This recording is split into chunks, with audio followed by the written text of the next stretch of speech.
How's it going, my fellow photographers, adventurers, travelers, and fellow insane people? Welcome back to the channel. If you guys don't know me, my name is Hussein. I'm a photographer, filmmaker that specializes in travel, product, and a whole bunch of other stuff. And today, on this amazing day, it's actually like 1:27 a.m., but you don't need to know about that. We have a cool video. So I do a lot of travel photography and I do a lot of photography in general, right? The point of this video is I want to show you guys how I edit my photos with presets.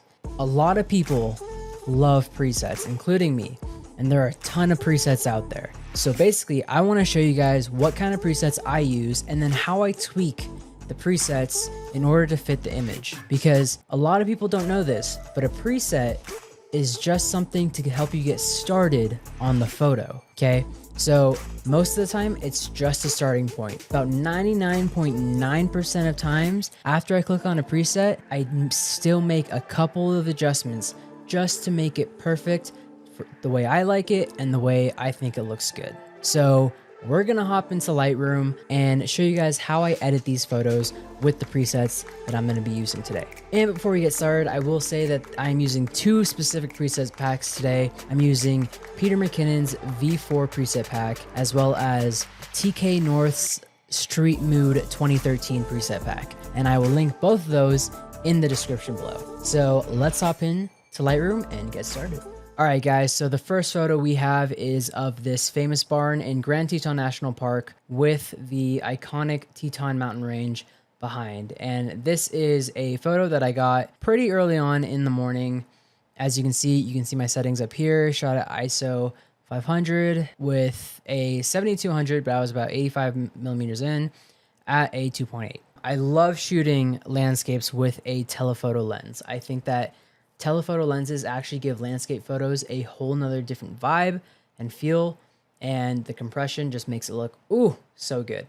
So when we're in Lightroom, we're gonna go to the Develop tab, and that's gonna be where you're gonna be doing all of your edits. And as you guys can see, we have two tabs open. We have the TK North Street Mood 2023 tab, and then the V4 Peter McKinnon tab. And these are all the presets in the tabs. I'm gonna edit these the way that I like to edit this, and with this one, I specifically edit it a certain way that is very much my own personal, rich colors, deep, moody type of contrasty type of feel. The way I do that is I start with Peter McKinnon's V4 preset called Sand Trap, and right away, that's very different. As you guys can see, it did a lot, right? And for me, I mean, maybe some people this could be awesome. For me, I don't like it. So I'm immediately going to go over to my basic tab, and actually just to make things easier. So I'm immediately going over to the right side of my screen on Lightroom, and I'm going to open the basic corrections tab. Now there's a lot that goes in here, and honestly, sometimes this is all you need. But first thing I need to do that I want to do is I actually want to desaturate the photo. I think that it is very vibrant. So as you can see, the vibrance is pushed up to +9. I'm going to bring that on down, like -15, -17, around there. And already that looks a lot more natural. It looks a lot nicer. Personally, for me, I'm liking it. So we're going to go through the rest of the sliders. So I'm going to go and touch the temperature and tint, basically the white balance, last. And you'll see why. As far as exposure, I'm pretty happy with that. Contrast doesn't really need to change. I am going to bring the highlights up a little and kind of just play with that. I do like to bring the shadows up a little bit just to get a little bit more detail in the foreground and in these shadowy parts. The whites and the blacks are pretty well, like they're pretty well kept right there. And honestly, like this is looking pretty good, but I do think that it needs to be warmer. So that's where I'm going to go up to the temperature, and I'm just going to warm it up. And already that looks a bajillion times better. Now, if you guys are shooting photos and you want to capture the photo and have full editing capabilities, make sure you shoot your photos in RAW. That will keep all the metadata in the photo that you capture, so that when you come to edit the photo, you can have the most flexibility with your photos in editing. After we warmed up the photo, we're gonna go down here to the tone curve. Now, tone curve is a very interesting thing. It's basically controlling your exposure in a different way. Now, a lot of times you'll see people using an S-curve, and an S-curve is basically to raise your highlights and bring down the shadows, basically giving you contrast. And as you can see here, we already have a little bit of that. We have the highlights raised just a tad, and we have the shadows kind of brought down.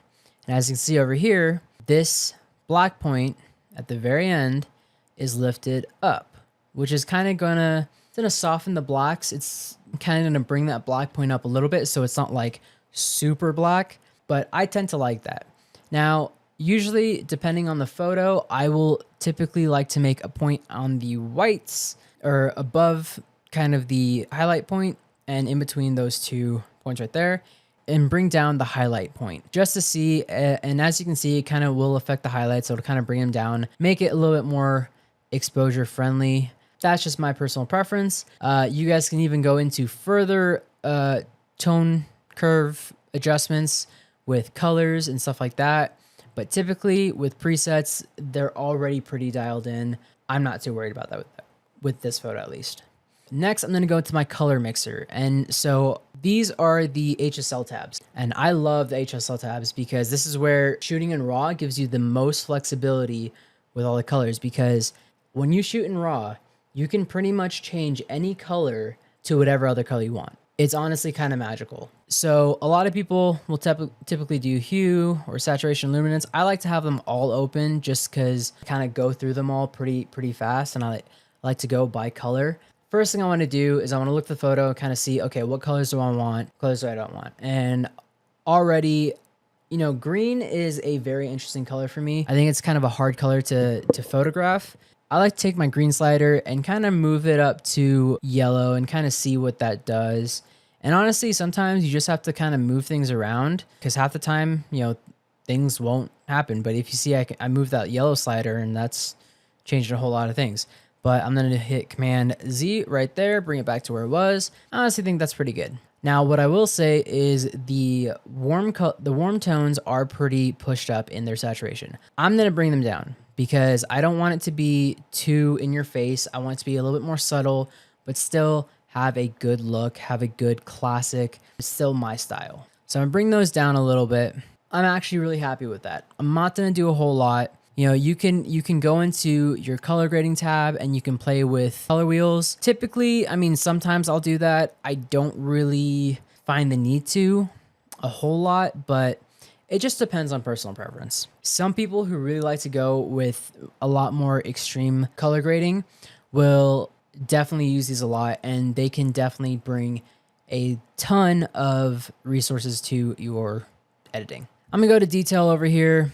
This is a cool thing. So if you go to sharpen, a lot of cameras nowadays, they're super sharp. So honestly, typically you don't really need to sharpen anything. If anything, I would bring it down, but I'm going to bring it up a little bit just to show you this. And if you hit masking, and on your keyboard, if you're on a Mac, hit Option, hold that down and click and drag the masking tool. You can see where that is going to actually sharpen the image. It's kind of cool. And it kind of makes it so that the whole image isn't sharpened, but only like specific parts are, which I really like. Lightroom did just introduce the AI noise reduction thing. I don't use it because I like grain in my photos, and we'll get to that. Lens corrections. Now, if you hit enable profile corrections, you'll see that my lens profile will come up here. I use the Canon lens. It's the EF 7200 f2.8 image stabilized Mark III USM. It'll know the lens that I shot with, and it'll adjust according to what I shot with. Now, if you toggle this on and off, as you can see, it kind of straightens out that distortion. But one thing that I'm definitely looking at is the vignette. So with this, because it is a landscape photo, I am going to enable profile corrections, but I do want to go over to my effects tab, and I want to add that vignette back in because I did like how it kind of centers you to the barn, to the Tetons, and it kind of pulls you into that photo. And obviously you have your transform tab, which is another crazy way of reframing and cropping and stuff. You have your lens blur, which you don't really need. you have your color calibration tab. Now, your color calibration tab is a whole nother beast. I could honestly make another video based off this. And honestly, I don't even understand it properly, but it is crazy. If you ever have time, take a photo you like and start moving these sliders and you can just see all the crazy stuff it does. It's insane. But what I am going to do is I'm going to go to my effects tab and make sure that I have a good amount of grain in there. I don't want it to be, you know, over grainy and look like a poorly taken photo, but I like to have grain where it should be because, you know, when you take a photo, you're going to have grain. And I think it adds character and it's part of the photo. So I like it. Now we have our basic colors done. We might go back and tweak them. I'm going to actually add a little bit more warmth just because it reminds me of how I shot it. But we're going to go to the next little tab over here, which is the crop and straightening tab. So if you guys like cropping, this is where you can have fun. If you don't like cropping, don't use it. But what I always do is I always make sure my angles are straight. And then the easiest way to do that is to hit the auto button. The auto button will, most of the time, about 95% of the time, nail your horizons really well. For this photo, I don't need to crop it. I like the framing I have. I have the Tetons framed in the photo, the barns in the middle. I like it. Not too worried about that. So happy. And then the last thing I'm going to do with this photo is I'm going to add some masking to it. And this is actually kind of where it gets a little bit more fun. So first of all, this background, the Tetons, they don't look right. I'm not a big fan. So I'm going to hit the background mask, and Adobe does an amazing job of making masks and stuff like that. But typically you need to adjust it just a little bit. So now that I have my mask here, I'm going to open that up and I'm going to hit subtract and I'm going to bring out the brush tool. And as you can see, you have your brush, you can move, you can use your keys or you can use your mouse to change the size and feathering of it. But this is the subtraction brush. So every time I use this brush and I click and drag, I'm subtracting from the mask. And the reason why I'm doing that is because I want to pretty much not affect anything except for the mountains. And you'll see why in a bit. So I'm just gonna kind of carefully go over everything. And what I like to do is I like to just keep the feather on pretty high so that even if the mask is still touching something, it'll feather out. And it'll look pretty natural. So just making sure there isn't any red spots anywhere because that is obviously what is being masked out. Now that I have this mask primarily on the mountains, this is where I'm going to go back into the basic pretty much controls and I'm going to have fun with these. So obviously from the looks of it, they are very blue. I'm going to warm it up because think about it. The sun is hitting these mountains. I want to warm it up, but they are not that green. If you can see, you can kind of see there's a green tint. I'm going to add a little bit of the magenta back into that. Be careful with the green and magenta because you can definitely pull that too far. So just be careful of that. They are a little bit kind of, they could use some contrast. So I'm going to just bring up the contrast slider, bring down the blacks a little bit. That looks a lot better. And bring the backs a little bit. And then I'm just going to scroll down here and just dehaze it. And right there, that brings so much back into the photo of the mountains. Like the mountains just look so much better right there. I'm really happy about that. I might might go a little cooler. I mean, it's honestly personal preference, but do whatever you think makes the photo look good and how you want it. So now that I have the mask there, I'm going to do a little bit more. I'm going to create a new mask and I'm actually going to create a linear gradient. So what I'm going to do is I'm going to go to the bottom of the image and I'm going to click and drag up.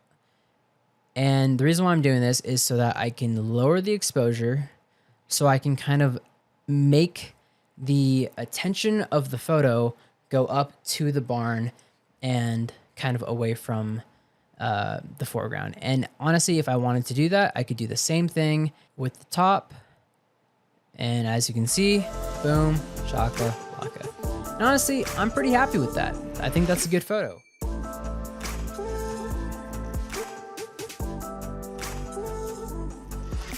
Magic of post.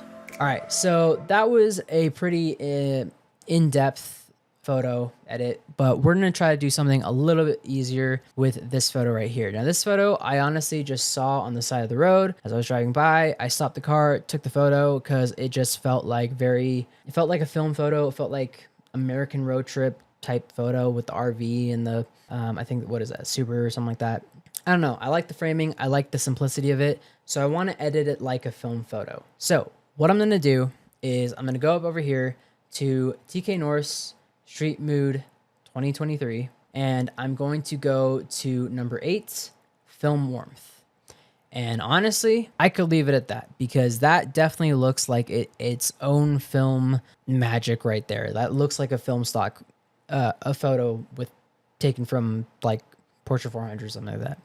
But I am going to tweak it a little bit because I do want to make it work a little bit more towards what I like. So I'm kind of doing the same things, just making sure I'm going to bring on the highlights because it is a bright photo. I'm going to bring on the shadows. Don't need the whites too bright.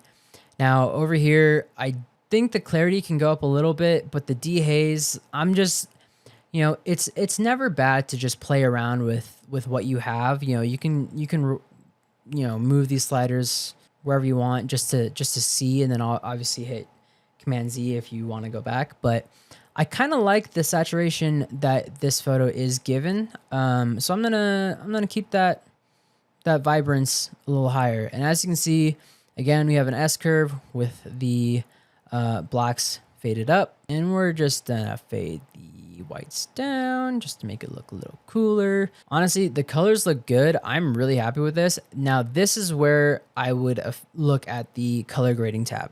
I typically like to reset all of these just to see what each one does. So as you can see, this is the shadow tab and it's pointed a little bit more to the teal.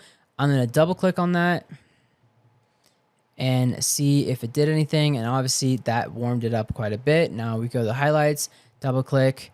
And as you can see, it's kind of back to normal. Honestly, I kind of like that more. I'm going to keep it that way. I can always go back. But with the sharpening, you know, you can play around with that. But with this photo, honestly, I'm going to get rid of the sharpening. I don't think it needs to be any extra sharp. I like it the way it is. And again, so as you can see, this photo already has its lens correction turned on. And I shot this with the Canon RF 50mm 1.2. But just for fun, I'm going to take that or turn that off. And as you can see, the vignette comes in, but we're going to put that back on because yeah. And speaking of that vignette, it is a little, it's a lot, you know, you have a lot more, like, you know, the sky up here is a lot more saturated, a lot darker. So we're going to kind of fix that in a bit. I am going to bring down the grain just a little bit because there is a lot of grain in there and the size of the grain is quite big. But I don't know if you can see, there's a lot of pink in here. So I'm just going to bring down the magenta, and then also I can also go over here to the saturation of the purples and magenta and bring those down, and that'll kind of even that out. And then also even I can just pull the temperature back to the blue side. This is where we're gonna basically crop it a little bit.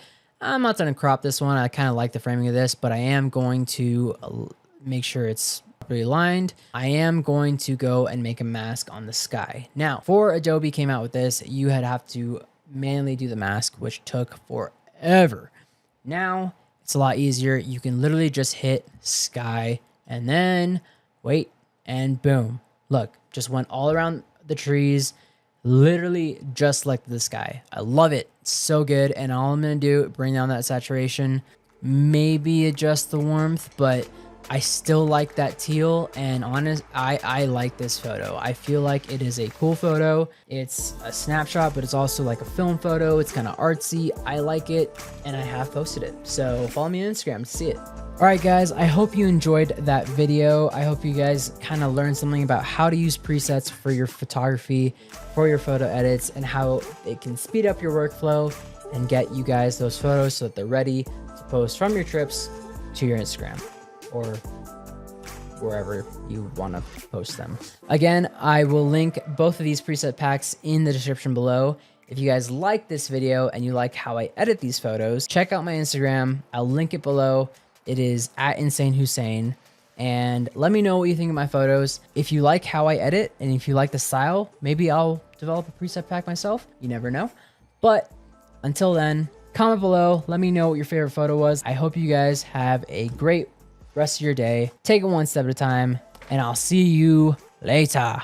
Boom. Oh, hey, hit the subscribe button. Hit subscribe. Do it. It's right here. It's right down here. See? It's right. Should be under the video. I don't know. But you should subscribe, because should be a lot more travel content coming up, a lot more photo content, a lot of fun things. Probably filmed at 2:12 a.m. But, you know, creative minds, they tend to stay awake. I don't know what I'm saying. Anyways, I'll see you guys later.